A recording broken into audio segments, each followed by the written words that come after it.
এয়া এক সুন্দৰ পৰিৱেশ। অগণন শ শ গাড়ী, হৰি নামৰ ধ্বনি, তাৰ মাজেদিয়ে সকলো ৰাইজ আগবাঢ়িছে।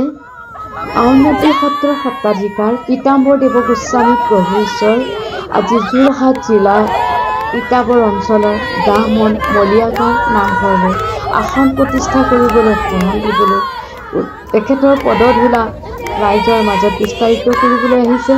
সকলোৱে শৃংখলাবদ্ধভাৱে এনেদৰে ৰেলী কৰি তেখেতক আগবঢ়াই লৈ গৈছে। সকলো হৰিনামৰ ধ্বনি, কেৱল হৰিনামৰ ধ্বনি, আকাশ পাতাল সকলো ফালে কেৱল জৰ্জৰিত মুখৰিত। সকলো আগবাঢ়িছে।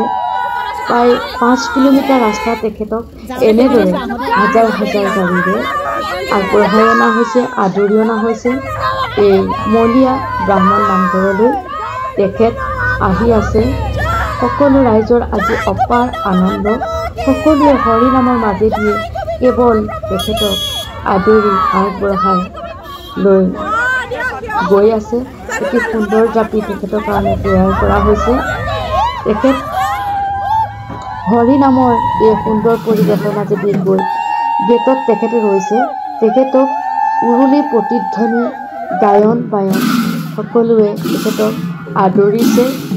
ব্ৰাহ্মণৰ মন্ত্ৰোচ্চাৰণেৰে তেখেতক আদৰা হৈছে। তেখেতৰ কাৰণে এজি খৰম তৈয়াৰ কৰা হৈছে।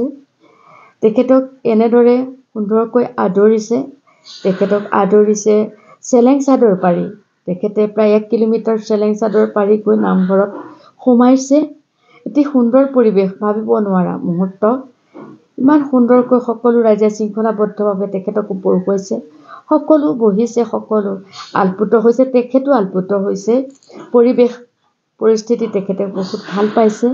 আজি এই ব্ৰাহ্মণ মলীয়া গাঁওখনৰ সকলো ৰাইজৰ অপাৰ আনন্দ।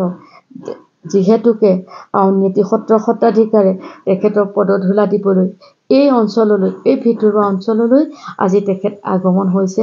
নামঘৰটো নতুনকৈ প্ৰতিষ্ঠা কৰা হৈছে, সুন্দৰকৈ বনোৱা হৈছে। আজি আসন প্ৰতিষ্ঠা কৰা হ'ব। তেখেতে প্ৰথমতে সকলোৰে লগত চিনা পৰিচয় কৰিছে। এতিয়া আসন প্ৰতিষ্ঠা কৰিছে। তেখেতে আসন প্ৰতিষ্ঠা কৰিছে। মণিকূটৰ ভিতৰত তেখেতে আসন প্ৰতিষ্ঠা কৰিছে। উৰুলি, দবা, শংখ, তাল সকলো প্ৰতিধ্বনিত হৈছে। ইমান এটা সুন্দৰ মুহূৰ্ত, বুজাব নোৱাৰা। সঁচাই বহুত ভাল লগা। প্ৰভু আজি এই অঞ্চলত আহি এনেদৰে আসন প্ৰতিষ্ঠা কৰাটো আমাৰ কাৰণে অলপ সৌভাগ্যৱান নহ'ব? সকলো ৰাইজৰ কাৰণে অলপ সৌভাগ্যৱান নহ'ব? আজি তেখেতৰ পদধূলাৰে আজি এই অঞ্চল পবিত্ৰ কৰিছে। সকলোৱে এক মনে এক ধ্যানে তেখেতৰ আশীষ ল'বলৈ ৰৈ আছে। এয়া তেখেতৰ লগত কথোপকথন। নামঘৰত সকলো শৃংখলাবদ্ধভাৱে বহিছে।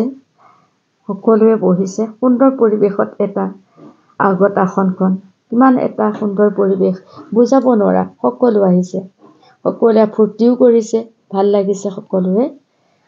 গতিকে আমি ইয়াৰ সাক্ষী হৈ ৰ'লোঁ। ধন্যবাদ।